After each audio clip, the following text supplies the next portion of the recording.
الحمد لله رب العالمين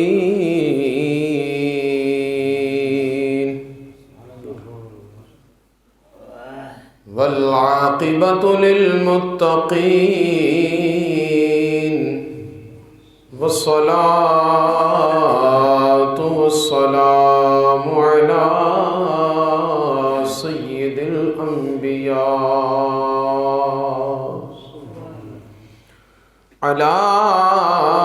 سيد الأنبياء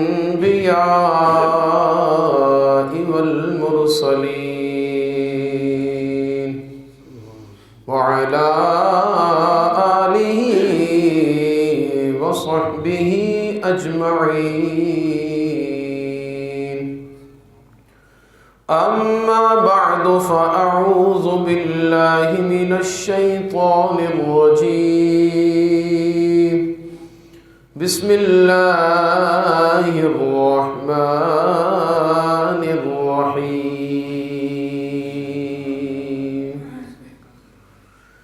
والذي جاء بالصدق وصدق به أولئك هم المتقون.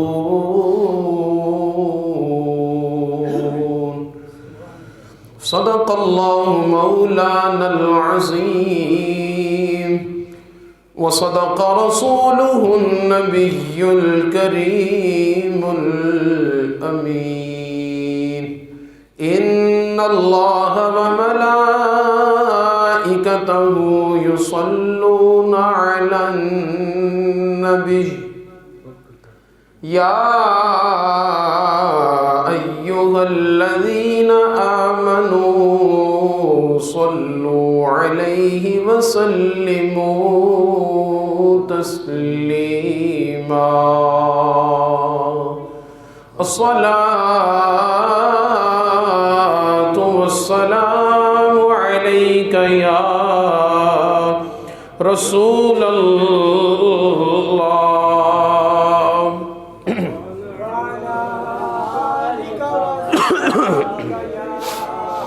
حبيب الله. الصلاة والسلام عليك يا رسول الله وعلى آلك وأصحابك يا حبيب الله.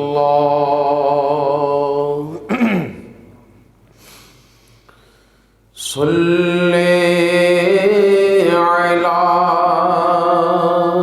نبینا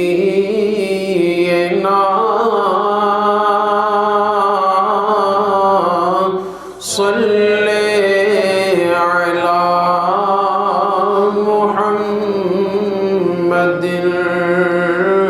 صلی علی شفیعنا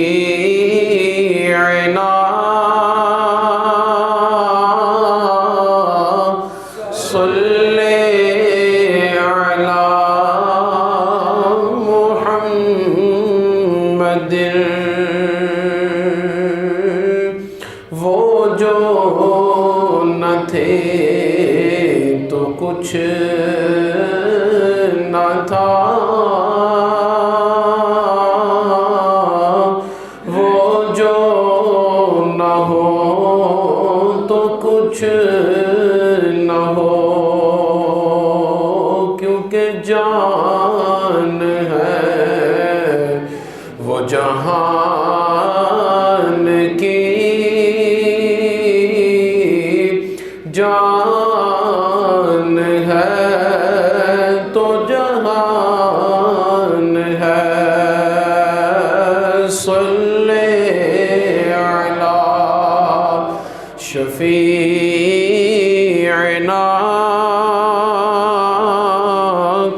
صلی علی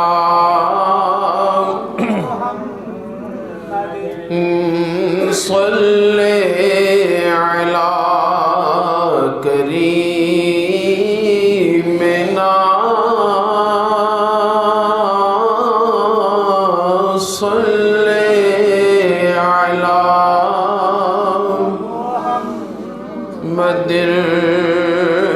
صلی علی حبیبنا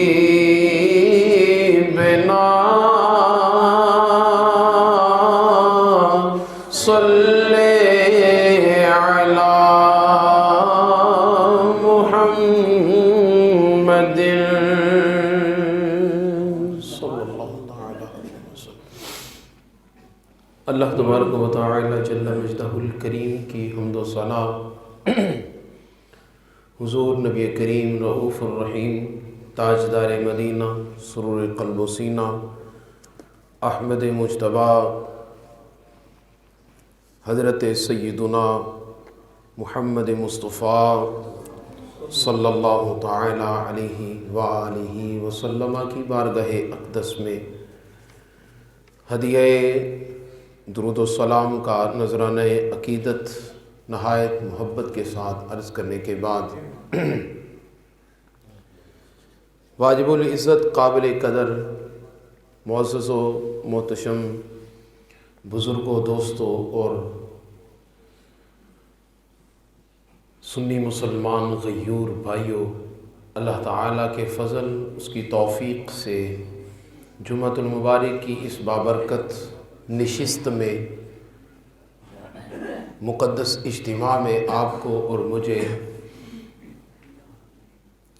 اللہ تعالیٰ کے گھر میں حاضری کی سعادت حاصل ہو رہی ہے۔ خداوند قدوس کی بارگاہ لم یزل میں دعا اور التجا ہے کہ اللہ تعالیٰ ہم سب کی اس حاضری کو اپنی بارگاہ عالیہ میں قبول و منظور فرمائے اور ہمیشہ حق سچ قول اقرار کرنے گفتگو کرنے کی توفیق نصیب فرمائے، حق کا ساتھ دینے اور حق کے ساتھ کھڑے رہنے کی توفیق عطا فرمائے۔ عزیزان گرامی قدر، اس میں کسی قسم کا کوئی شک نہیں کہ اللہ تعالی نے ہمارے نبی پیارے نبی علیہ الصلاۃ والسلام کو تمام جہانوں سے بڑھ کر مقام مرتبہ عظمت عطا فرمائی۔ میرے کریم محبوب علیہ الصلاۃ والسلام جیسا نہ کوئی آپ سے قبل اس دنیا کے اندر جلوہ گر ہو سکا اور نہ ہی کوئی قیامت تک اور بعد از قیامت بھی کوئی ایسا امکان اور ایسی کوئی توقع بالکل بھی نہیں ہے۔ حضور کریم علیہ الصلاۃ والسلام کا مقام اور مرتبہ سب سے بڑھ کر، سب سے بلند، سب سے عرفہ، سب سے اعلیٰ اور سب سے بلند ہے۔ آقا علیہ الصلاۃ والسلام کو اللہ تعالیٰ نے یہ عظمت عطا فرمائی ہے۔ تو جس طرح حضور کریم علیہ الصلاۃ والسلام کائنات عالم میں سب سے بلند ہیں، آقا علیہ الصلاۃ والسلام جس طرح کائنات عالم میں سب سے بلند ہیں، آپ جیسا کوئی بھی نہیں ہے، نہ نبیوں میں، نہ رسولوں میں، نہ فرشتوں میں، نہ اولو العزم میں، نہ پہلوں میں، نہ بعد والوں میں، نہ زمانہ والوں میں، کسی بھی حال میں، کسی بھی زمانے میں اور کسی بھی عالم میں حضور علیہ الصلاۃ والسلام جیسا کوئی بھی نہیں ہے۔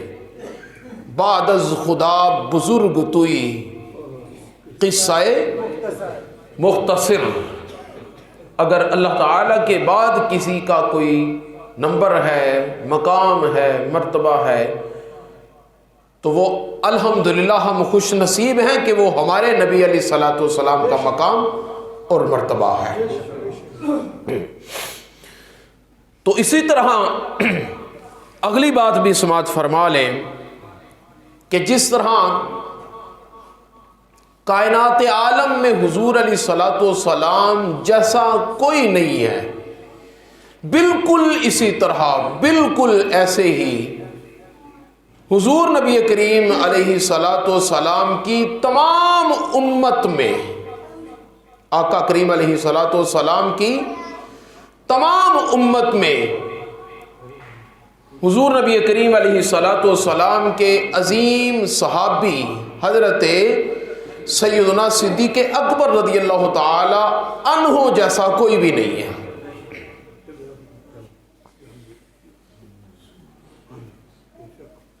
تمام امت میں حضرت سیدنا صدیق اکبر رضی اللہ تعالی عنہ جیسا کوئی بھی نہیں ہے۔ اللہ تعالیٰ نے اپنے حبیب علیہ الصلوۃ والسلام کو مقامات اور مرتبہ عطا کرتے ہوئے عالم ازل میں یہ فیصلہ کر لیا کہ عظمت دینی ہے تو مصطفیٰ کو عطا کرنی ہے۔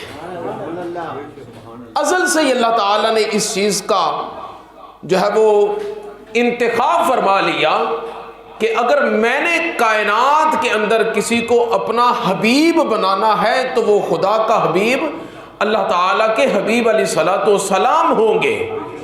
اور پھر جس طرح اللہ تعالیٰ نے کائنات کے آغاز میں ہی اس چیز کا انتخاب فرما لیا کہ حضور کریم علیہ الصلوۃ والسلام اللہ تعالیٰ کے حبیب ہیں، تو اسی طرح اسی وقت سے ہی اللہ تعالیٰ نے اس چیز کو بھی نوٹ فرما لیا، لکھ دیا، تحریر کر دیا کہ اللہ تعالیٰ کے حبیب علیہ الصلوۃ والسلام حضور خاتم النبیین ہوں گے، اور حبیب کریم علیہ الصلوۃ والسلام کے حبیب صدیق اکبر ہوں گے۔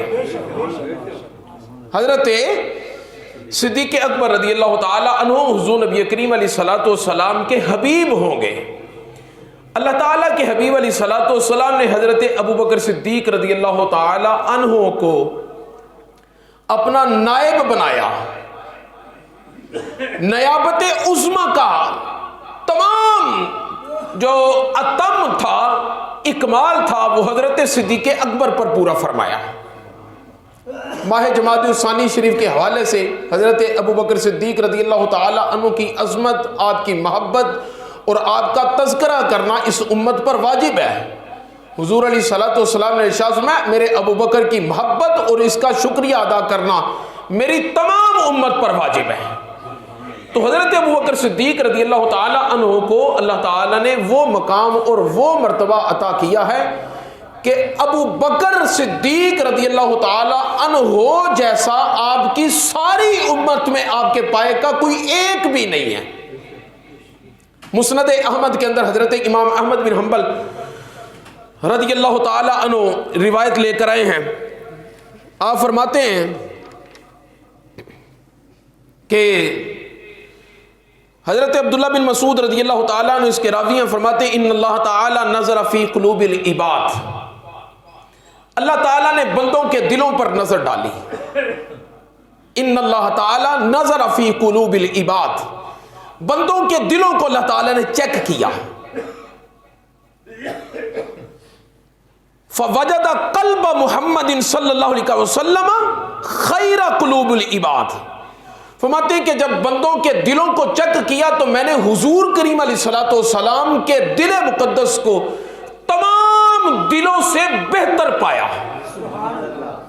فوجد قلب محمد صلی اللہ علیہ وسلم خیر قلوب العباد، پھر فرماتے ہیں کہ فاصطفاہ لنفسہ فابتعثہ برسالتہ، اللہ تعالیٰ نے اپنے حبیب علیہ الصلوۃ والسلام کے قلب اطہر کو جب سارے دلوں سے بہتر پایا تو پھر اپنے حبیب علیہ الصلوۃ والسلام کو اپنی رسالت کے لیے اور آقا کریم علیہ الصلوۃ والسلام کو بعثت کے لیے، نبوت کے لیے، عظمت کے لیے آقا علیہ الصلوۃ والسلام کے قلب اطہر کا انتخاب فرمایا۔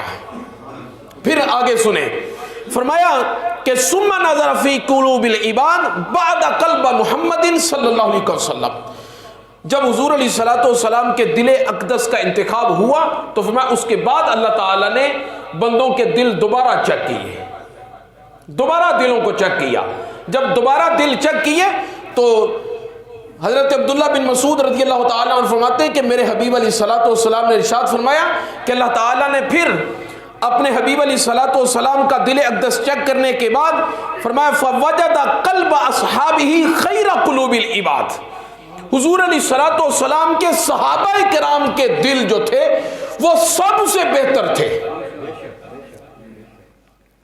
جب صحابہ کرام رضوان اللہ تعالیٰ علیہم اجمعین کے دلوں کو بہتر پایا، پھر کیا فرمایا؟ فَجَعَلَهُمْ وُزَرَاءَ نَبِيِّهِ يُقَاتِلُونَ عَلَى دِينِهِ۔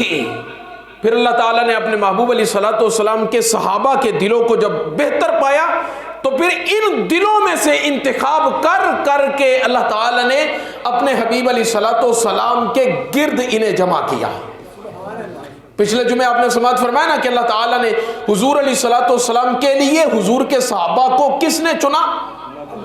اللہ تعالیٰ نے۔ تو اللہ تعالیٰ نے جب چنا تو اللہ تعالیٰ نے کسی کو 1 مرتبہ چنا، کسی کو 2 مرتبہ چنا، کسی کو 3 مرتبہ چنا، کسی کو 4 مرتبہ چنا۔ کوئی تو وہ تھا کہ جسے کل عالمین میں چنا تو صرف اسے صحابی بنا دیا، وہ 1 مرتبہ چنا گیا تو وہ صحابی رسول بن گیا۔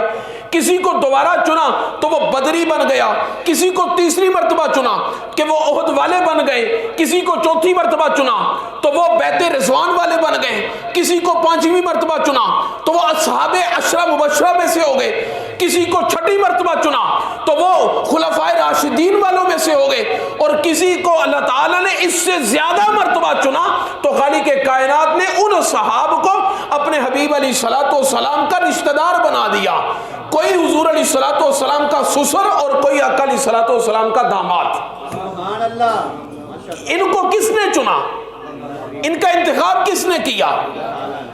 آج ہمارا جو تذکرہ موضوع سخن جو ہماری بات ہے، ان سب سے جو سب سے افضل ہیں وہ کون ہے؟ بولیں تو صحیح، خلیفہ اول بلا فصل حضرت صدیق اکبر رضی اللہ تعالی عنہ۔ آقا کریم علیہ الصلوۃ والسلام نے اپنی نیابت، اپنی خلافت حضرت ابوبکر صدیق کو عطا فرمائی۔ مسئلہ افضلیت اور خلافت تقریباً آپس میں ریلیونٹ ہے، ملتا جلتا ہے۔ خلافت کے ساتھ ہی افضلیت کا پتہ چلتا ہے اور افضلیت کے ساتھ ہی خلافت کا پتہ چلتا ہے۔ دیکھیں اللہ تعالیٰ نے اپنے حبیب علیہ الصلوۃ والسلام کو تمام انبیاء کرام علیہ السلام کے اندر جب فضیلت عطا فرمانا چاہی تو کیا معاملہ فرمایا؟ کس طرح فرمائی؟ سارے کے سارے نبیوں کو اللہ تعالیٰ نے مسجد اقصی میں اکٹھا کیا، سارے کے سارے نبیوں کو مسجد اقصی میں اکٹھا کیا، سارے کے سارے نبی علیہ الصلوۃ والسلام مسجد اقصی میں آئے، مسجد اقصی میں آ کر سارے نبیوں کو حضور علیہ الصلوۃ والسلام کا مقتدی بنایا، اور سارے مقتدیوں کا، سارے نبیوں رسولوں کا میرے نبی علیہ الصلوۃ والسلام کو اللہ تعالیٰ نے مقتدا اور پیشوا امام بنا کر فرما دیا کہ تم سب سے جو بہتر اور افضل اور اعلیٰ ہیں اور جو میرا خلیفہ اتم اور مکمل ہے وہ یہ میرے محبوب علیہ الصلوۃ والسلام ہے۔ پتہ یہ چلا، الحاصل کلام یہ کہ افضل العبادات میں سے نماز افضل عبادت ہے، تو افضل عبادت کی امامت کے ذریعے اللہ تعالیٰ نے حضور کریم علیہ الصلوۃ والسلام کو اپنی خلافت، اپنی افضلیت کا معیار عطا کرتے ہوئے تمام نبیوں اور رسولوں سے حضور علیہ الصلوۃ والسلام کو اس ایک نماز کی امامت کی حیثیت کے ساتھ اللہ تعالیٰ نے حضور علیہ الصلوۃ والسلام کو افضل فرمایا۔ اب صدیق اکبر رضی اللہ تعالی عنہ کو بھی حضور علیہ الصلوۃ والسلام نے اسی طرح سنت الہیہ پر عمل کرتے ہوئے حضرت ابوبکر صدیق رضی اللہ تعالی عنہ کو اپنی زندگی کے اندر مصلی امامت عطا فرمایا، اپنی زندگی کے اندر آقا علیہ الصلوۃ والسلام کو مصلی امامت عطا کیا۔ اب وہ روایتیں جو حضور نبی کریم علیہ الصلوۃ والسلام کے مرض وصال کی ہیں، یعنی علیل ایام کی، آقا علیہ الصلوۃ والسلام کی شدت مرض کی جو روایتیں ہیں وہ اپنی جگہ پہ ہیں۔ یہ میرے سامنے امام بخاری کی صحیح بخاری شریف اصل کتاب جو بیروت کی ہے، تقریباً حضور علیہ الصلوۃ والسلام کی ظاہری حیات طیبہ میں حضرت ابوبکر صدیق رضی اللہ تعالی عنہ نے 17 نمازیں حضور کے مصلی پر پڑھائی ہیں، 17 نمازیں حضور علیہ الصلوۃ والسلام کے مصلی پر، اور حضور علیہ الصلوۃ والسلام کی زبان یوحا، وہ زبان کہ جو قرآن کے سوا بولتی کچھ نہیں، وحی خدا ہے اس زبان سے۔ اگر کسی کے لیے امامت کا اور خلافت کا جو حکم نافذ ہوا ہے تو وہ سوائے ابو بکر صدیق رضی اللہ تعالی عنہ کے کوئی بھی نہیں ہے۔ حضرت صدیق اکبر رضی اللہ تعالی عنہ کے حوالے سے بخاری شریف کے اندر اس کے اندر تقریباً متعدد مرتبہ حضرت امام بخاری نے ایک روایت کو نقل کیا ہے، 713 نمبر، 618 نمبر، 1214 نمبر، 3136 نمبر، اور اس کے علاوہ تقریباً جتنی بھی روایات ہیں تمام روایتوں کے اندر حضور علیہ الصلوۃ والسلام کا ایک ہی فرمان ہے، کیا؟ مرو ابا بکر فلیصلی بالناس، مرو ابا بکر فلیصلی بالناس، مرو ابا بکر فلیصلی بالناس۔ ترمذی شریف اٹھائیں تو ترمذی شریف میں حضور فرماتے ہیں ما کانا ما ينبغي لقوم فیہم ابو بکر ایعمہم غیرہ، فرماتے ہیں کہ اس قوم کے لیے یہ تو مناسب ہی نہیں ہے کہ جس میں ابو بکر موجود ہو تو ان کے سوا کوئی دوسرا امامت کروائے۔ ما لا ينبغي لقوم، فرمایا لا ينبغي لقوم فیہم ابو بکر، ایسی قوم کے لیے مناسب نہیں ہے کہ جن کے اندر ابو بکر موجود ہوں، ایعمہم غیرہ، اور ابو بکر مصلی پہ نہ کھڑے ہوں اور دوسرا کوئی مصلی پہ کھڑا ہو جائے۔ یہ دیکھیں امام بخاری رحمۃ اللہ تعالی علیہ، اب اس مسئلہ کو آپ نے کس طرح حل فرمایا؟ یہ آپ نے فرمایا یہ پورا باب باندھا ہے، اہل العلم والفضل احق بالامامہ، کسی کا نام نہیں لیا، آپ نے فرمایا اہل العلم والفضل احق بالامامہ، جو علم میں فضل میں سب سے بلند ہو مصلی پہ کھڑے ہونے کا اسی کا حق ہے۔ اگر کوئی صاحب علم آ جائے اور مصلی پہ کم علم والا ہو، اس کا حق ہے کہ وہ خود پیچھے ہو جائے اور اہل علم کو مصلی پہ کھڑا کرے۔ آپ امام بخاری نے یہ فرمایا اہل العلم والفضل احق بالامامہ، ایک یہ۔ اب انہوں نے یہ باب باندھا ہے کہ علم و فضل والا مصلی پہ کھڑا ہو سکتا ہے، دوسرے بندے کا حق ہی نہیں ہے کہ وہ مصلی پہ کھڑا ہو جائے ان کی موجودگی میں۔ اچھا اب آگے دیکھیں دوسری یہ روایت نمبر، وہ جو میں نے آپ کے سامنے وہ کتاب الصلاۃ کا پورا باب تھا، اب یہ بخاری شریف کا 641 نمبر صفحے پہ 3654 نمبر روایت ہے۔ حضرت ابو سعید خدری رضی اللہ تعالی عنہ فرماتے ہیں وَكَانَ أَبُو بَكْرٍ أَعْلَمَنَا، آپ فرماتے ہیں کہ ہم صحابہ کرام رضوان اللہ تعالی علیہم اجمعین میں حضرت ابو بکر صدیق جیسا کسی کے پاس بھی علم نہیں ہے۔ کانا ابو بکر اعلمنا، ابو بکر صدیق رضی اللہ تعالی عنہ ہم میں سب سے بڑھ کر علم والے ہیں، سب سے بڑھ کر علم والے ہیں۔ تو جب ابو بکر صدیق رضی اللہ تعالی عنہ، آج کے مولوی کو پتہ چل گیا ہے کہ حضور نبی کریم علیہ الصلوۃ والسلام نے ارشاد فرمایا انا مدینۃ العلم وعلی بابھا، میں علم کا شہر ہوں، علی اس کا دروازہ ہے۔ مجھے یہ بتائیں یہ حضرت ابو سعید خدری سے یہ روایت چھپی تھی؟ حضرت ابو سعید خدری آج 1500 سال کے بعد آ کے اسے پتا چلا کہ انا مدینۃ العلم وعلی بابھا، حضور علم کا شہر ہے، علی اس کا دروازہ ہے۔ اس کے ایک تطبیق کرتے ہوئے وہ پھر حضرت مولا علی رضی اللہ تعالی عنہ کو آگے کرنے کی کوشش کرتے ہیں۔ میں نے کہا یہ بخاری جس میں یہ روایت موجود ہے، حضرت ابو سعید خدری جو حضور کے بظاہر سامنے دیکھنے والے صحابہ تھے، جنہوں نے سارا کچھ سامنے بیٹھ کے سنا ہے، وہ فرماتے ہیں کہ ہاں میرے محبوب نے یہ لازمی فرمایا ہے کہ انا مدینۃ العلم وعلی بابھا، میں علم کا شہر ہوں، علی اس کے دروازہ ہے۔ مگر دوسری جگہ پر جب حضرت ابو بکر صدیق کو مصلی پہ کھڑا کیا ہے تو وہی باب مدینۃ العلم علی المرتضی ابو بکر کے مقتدی ہیں، حضرت ابو بکر صدیق رضی اللہ تعالیٰ عنہ کے کیا ہیں؟ حضرت ابو بکر صدیق رضی اللہ تعالیٰ عنہ کے مقتدی ہیں۔ اچھا ترمذی شریف کی روایت جو میں آپ کے سامنے عرض کرنے لگا تھا کہ آقا کریم علیہ الصلوۃ والسلام ایک قبیلے کی طرف گئے، پیچھے سے نماز کا ٹائم ہو گیا. جب نماز کا ٹائم ہوا تو حضرت بلال رضی اللہ تعالی عنہ آپ حضرت ابوبکر صدیق رضی اللہ تعالی عنہ کے پاس آتے ہیں. آ کر عرض کرتے ہیں کہ فقال بلال لأبی بکر قد حضرت الصلاۃ ولیس رسول اللہ صلی اللہ علیہ وسلم شاہدہ، کہ اے ابو بکر صدیق نماز کا تو ٹائم ہو گیا ہے اور حضور نبی کریم علیہ الصلوۃ والسلام موجود نہیں ہے یہاں پہ. فَحَلْ لَكَ أُؤَذِّنَ وَأُقِيمَ وَتُصَلِّيَ بِالنَّاسِ، حضرت بلال کہتے ہیں کہ کیا ایسا ممکن ہے کہ میں اذان دوں اور اقامت پڑھوں وَتُصَلِّي بِالنَّاسِ، اور آپ لوگوں کو نماز پڑھا دیں. توجہ نہیں کی آپ نے. ایک نقطے کی طرف میں اور آپ کو لے کر چلتا ہوں. یہ میرے پاس بخاری شریف ہی ہے، صحیح بخاری شریف ہے، توجہ میری طرف کیجئے گا.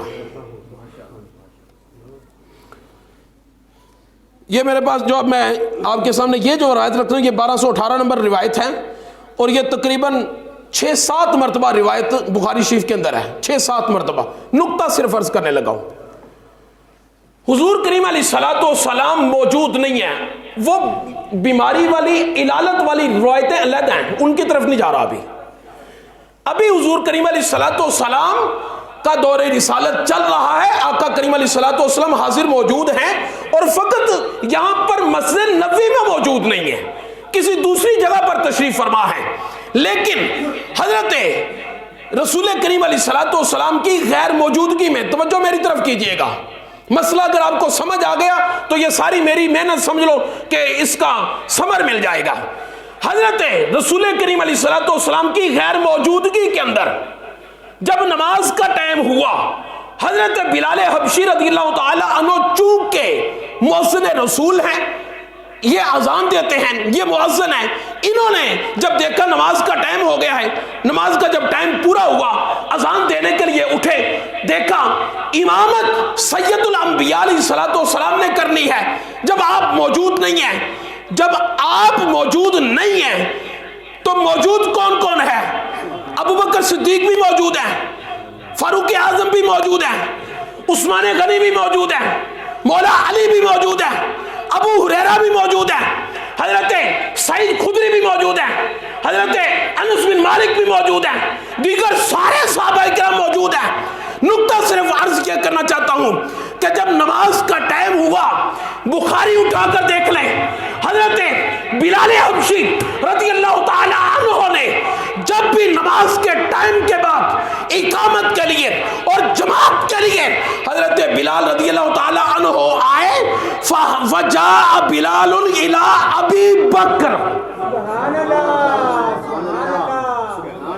فجاء بلال الی ابی بکر. یہ لفظ میں بخاری سے تقریباً 1 درجن مرتبہ دکھا سکتا ہوں، اور اس لفظ کے علاوہ پوری دوسرے لوگوں کی ضروریت کوشش کر لے اور یہ لفظ ذخیرہ حدیث میں اس لفظ کے سوا کہ صحابہ اکرام میں سے کوئی صحابی کسی دوسرے صحابی کی طرف گیا ہو ملتا ہی نہیں ہے. سبحان اللہ. کیوں؟ اس لیے کہ میرے کریم محبوب علیہ الصلوۃ والسلام نے ان صحابہ کی شروع سے تربیت ہی اس طرح فرمائی ہے کہ اگر میری غیر موجودگی کے اندر میرے بعد اگر کسی کا نمبر آئے گا تو وہ کوئی دوسرا نہیں بلکہ کون ہے؟ دوسرا کون ہے؟ میرے محبوب علیہ الصلوۃ والسلام کے بعد اگر مصلی میں کوئی کھڑا ہوگا، حضور فرماتے ہیں کہ میں نے اپنے صحابہ کی تربیت ہی ایسے کی ہے، ایسی ان کی تربیت کی ہے، بتانے کی ضرورت نہ پڑے، میں نے صحابہ کو سمجھا دیا ہے. حضور کے بعد مصلی پہ کون کھڑا ہوگا؟ بلند آواز سے ذرا ابو بکر صدیق. ایک چیز. دوسرا، حضرت سیدنا فاروق اعظم رضی اللہ تعالی عنہ کے شہزادے، آپ کا یہ قول ہے، یہ بھی بخاری صحیح ہے، یہ بھی بخاری صحیح ہے. آپ کیا فرماتے ہیں؟ آپ فرماتے ہیں کننا نخیر فی زمن النبی صلی اللہ علیہ وسلم فنخیر ابا بکر. فرماتے ہیں کہ حضور علیہ الصلوۃ والسلام کے زمانے کے اندر ہمیں جب بھی کبھی ضرورت پڑتی تھی کہ ہم صحابہ کرام رضوان اللہ تعالی علیہم اجمعین میں سے کسی ایک کا جو بزرگ ترین ہے، جو اہل علم ہے، جو فضیلت والے ہیں، جن کو آگے کیا جا سکتا ہے، کسی ایک کا اگر ہم انتخاب کریں فَنُخَيِّرُ أَبَا بَكْرٍ، سبحان اللہ، ہم کس کو اختیار کرتے تھے؟ کس کو؟ ذرا گونج پڑنی چاہیے۔ حضرت صحابہ کرام رضوان اللہ تعالی علیہم اجمعین حضور کے بعد اگر کسی کو جب وہ مخیر کرتے، کسی کو اختیار دیتے، کسی کو مصلی میں کھڑے کرتے تو کس کو؟ ایک واقعہ ملتا ہے ابو داؤد شریف کا، وہ بھی میں آپ کے سامنے عرض کرتا ہوں۔ ابو داؤد شریف کا وہ واقعہ کیا ہے جی؟ حضور نبی کریم علیہ الصلوۃ والسلام کے مرض وصال، یعنی جس میں آقا کریم علیہ الصلوۃ والسلام نے پردہ فرمایا، آقا علیہ الصلوۃ والسلام کی بارگاہ اقدس میں جبریل حضرت بلال آئے، عرض کرنے لگے یا رسول اللہ صلی اللہ علیہ وسلم نماز کا ٹائم ہو گیا، نماز کا ٹائم۔ حضور نبی کریم علیہ الصلوۃ والسلام نے ارشاد فرمایا کہ جاؤ کسی سے کہہ دو نماز پڑھا دے۔ لفظ کیا ہے؟ جاؤ کسی سے کہہ دو۔ میرا آن ریکارڈ جملہ ہے جس پر میں نے چیلنج کیا ہے کہ ابو بکر صدیق کے سوا آپ کے ہوتے ہوئے میرے رسول علیہ الصلوۃ والسلام کی زبان پر تین خلفاء کے سوا، تینوں خلفاء سمیت کسی ایک کا نام میرے آقا علیہ الصلوۃ والسلام نے زبان پر نہیں لیا۔ اگر نام آیا ہے تو ابو بکر صدیق کا آیا ہے، اور اگر ابو بکر صدیق کا نہیں آیا تو کسی کا بھی نہیں آیا۔ حضور نے فرمایا جاؤ کسی سے کہہ دو کہ وہ نماز پڑھا دیں، کسی سے۔ وہ لفظ کیا ہیں؟ وہ لفظ ہیں آقا کریم علیہ الصلوۃ والسلام سے جب عرض کی گئی تو آقا علیہ الصلوۃ والسلام نے ارشاد فرمایا کہ مرو من یصلی بالناس، مرو من یصلی بالناس، کسی کو حکم دو کہ وہ نماز پڑھا دے۔ اچھا، حضرت ابن زمعہ رضی اللہ تعالی عنہ فرماتے ہیں کہ میں جب باہر آیا فخرجت فاذا عمر رضی اللہ عنہ فی الناس، فرماتے ہیں کہ جب میں واپس آیا تو میں نے لوگوں کے جھرمٹ کے اندر دیکھا کہ حضرت سیدنا فاروق اعظم بیٹھے ہوئے ہیں، وکانا ابو بکر رضی اللہ عنہ غائبا، حضرت ابو بکر صدیق موجود نہیں ہے۔ حضرت ابو بکر صدیق موجود ہے، حضرت ابو بکر صدیق موجود ہے، اور بیٹھے کون ہیں؟ حضرت عمر بیٹھے ہیں، حضرت عثمان بھی ہیں، حضرت علی بھی ہیں۔ فرماتے ہیں کہ جب میں ابن زمعہ کہتے ہیں میں جب آیا تو میں نے دیکھا کہ عمر رضی اللہ تعالیٰ موجود ہیں، تو میں نے جب عمر کو دیکھا تو فقلت یا عمر قم فصلی بالناس، میں نے عمر سے کہہ دیا عمر اٹھو جلدی کرو نماز پڑھا دو، اٹھو اور نماز پڑھا دو۔ اچھا، حضرت سیدنا فاروق اعظم رضی اللہ تعالی عنہ کھڑے ہوئے، فقام فلما کبرا سمع رسول اللہ صلی اللہ علیہ وسلم صوتہ، حضرت فاروق اعظم رضی اللہ تعالی عنہ کی آواز جلالی تھے، آواز بھی بڑی بلند تھی۔ جب آپ نے اللہ اکبر کی، حجرے میں میرے محبوب کو آواز چلی گئی، سمع رسول اللہ صلی اللہ علیہ وسلم صوتہ، حضور نبی کریم علیہ الصلوۃ والسلام کو آواز پہنچی۔ میرے کریم محبوب علیہ الصلوۃ والسلام نے فاروق اعظم رضی اللہ تعالی عنہ کی آواز سنی، آواز سن کر کریم محبوب علیہ الصلوۃ والسلام جو علیل تھے، آقا کریم علیہ الصلوۃ والسلام شدت مرض کی وجہ سے آپ لیٹے ہوئے تھے، عمر کی آواز سنی، آقا کریم علیہ الصلوۃ والسلام اپنے بستر پر فوراً سے اٹھے اور اٹھ کر آپ نے کھڑکی کے پاس، ونڈو کے پاس کھڑے ہو کر آقا علیہ الصلوۃ والسلام نے فوراً کھڑے ہو کے فرمایا آئین ابو بکر۔ یہ عمر فاروق نے نماز کے لیے یہ تکبیر تحریمہ کہہ دی ہے، ابو بکر کدھر ہے؟ ابو بکر بھائی، ابو بکر کدھر ہے؟ ابو بکر کے ہوتے ہوئے کوئی دوسرا نماز پڑھائے، یہ کیسے ہو سکتا ہے؟ اللہ تعالیٰ کے حبیب علیہ الصلوۃ والسلام نے فرمایا یا اب اللہ والمسلمون، نہ یہ نماز رسول اللہ کو قبول ہے نہ خدا کو یہ نماز قبول ہے، لہذا نماز ختم کی جائے، ابو بکر کو بلایا جائے اور مصلی پہ ابو بکر کو کھڑا کیا جائے۔ سبحان اللہ، تکبیر، اللہ اکبر، رسالت، نعرہ تحقیق، جاریہ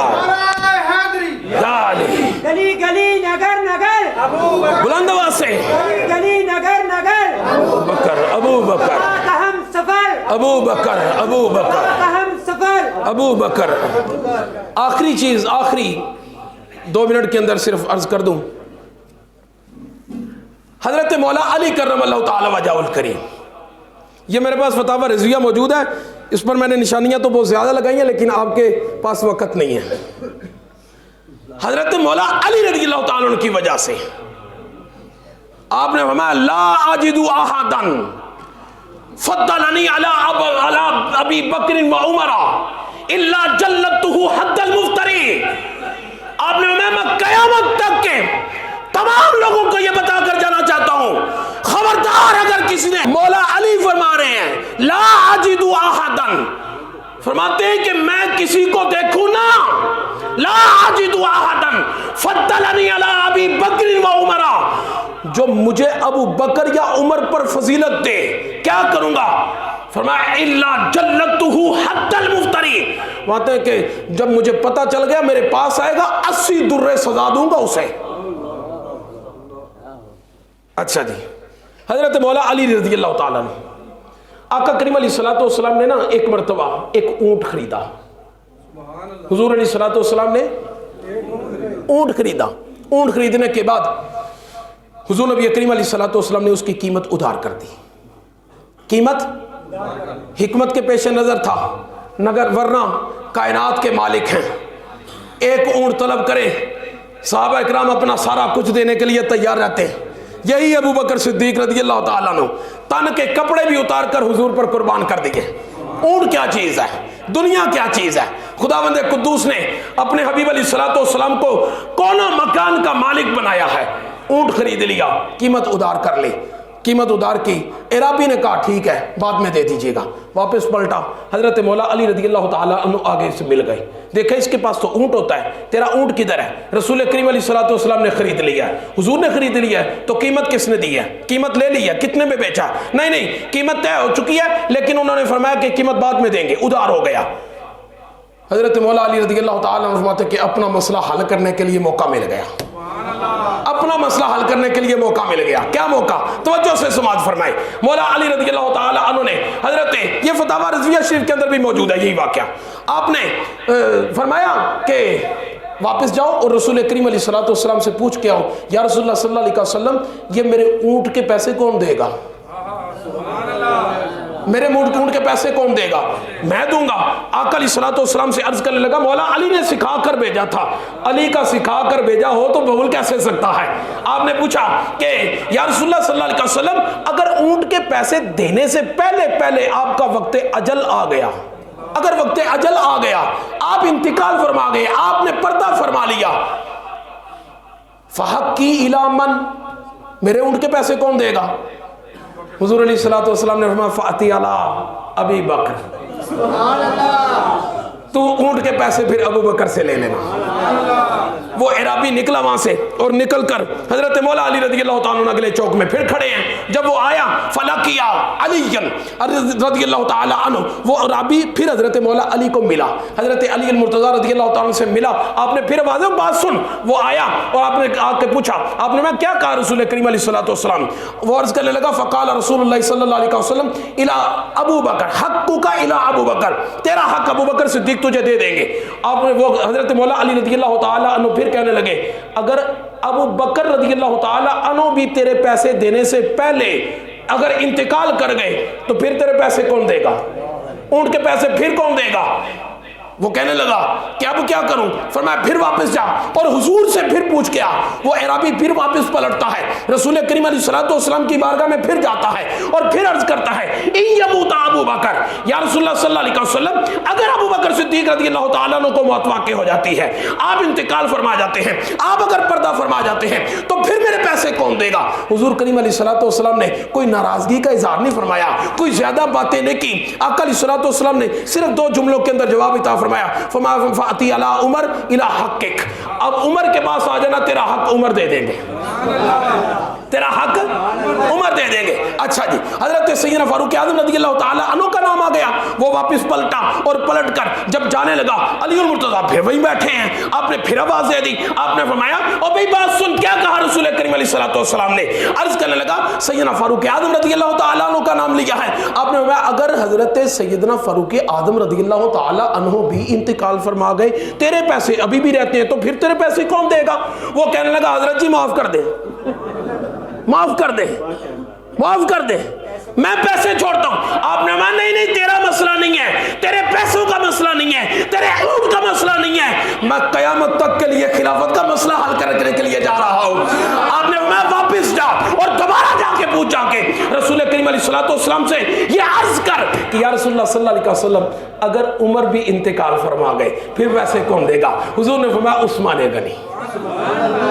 پھر عثمان غنی رضی اللہ تعالیٰ عنہ. تو آپ نے پھر حضرت مولا علی پھر مل گئے آگے سے, پھر پوچھا, اور پھر پوچھنے کے بعد حضرت مولا علی رضی اللہ تعالیٰ عنہ کہنے لگے کہ بھئی اب زیادہ نہیں, ایک مرتبہ تجھے اور جانا پڑے گا, ایک مرتبہ اور جانا پڑے گا, تو ایک مرتبہ چلا جائے گا. میرے نبی علیہ الصلوۃ والسلام کی یہ روایت بن جائے گی, اور قیامت تک حضرت مولا علی کرم اللہ تعالیٰ وجہ الکریم کے لیے جو دمادم مست کلندر علی دا پہلا نمبر کہنے والے ہیں, ان کی جب وہ اس پشت پر ایسا درا لگے گا کہ قیامت تک کے لیے ان کے لیے ایک سند بن جائے گی کہ حضرت رسول کریم علیہ الصلوۃ والسلام کا خلیفہ اول بلا فضل ابو بکر صدیق ہے, لہذا تجھے ایک مرتبہ اور جانا پڑے گا.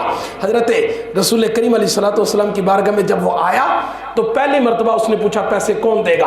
آپ نے فرمایا ابو بکر. دوسری مرتبہ آیا, پوچھا پیسے کون دے گا؟ فرمایا فاروق اعظم. تیسری مرتبہ آیا, پوچھا پیسے کون دے گا؟ آپ نے فرمایا عثمان غنی.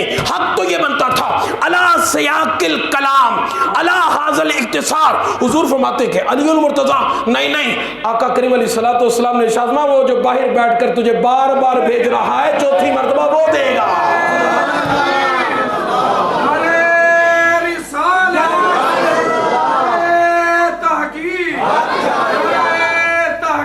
حق چاریا, حق چاریا, یا علی. سمجھ آئی؟ اب ان لوگوں کو سمجھ لینا چاہیے, حضرت مولا علی بھی یہ سمجھا کے گئے ہیں, صدیق اکبر رضی اللہ تعالیٰ عنہ حضور کے پہلے خلیفہ ہیں. اللہ تعالیٰ ہم سب کو عمل کی توفیق نصیب فرمائے.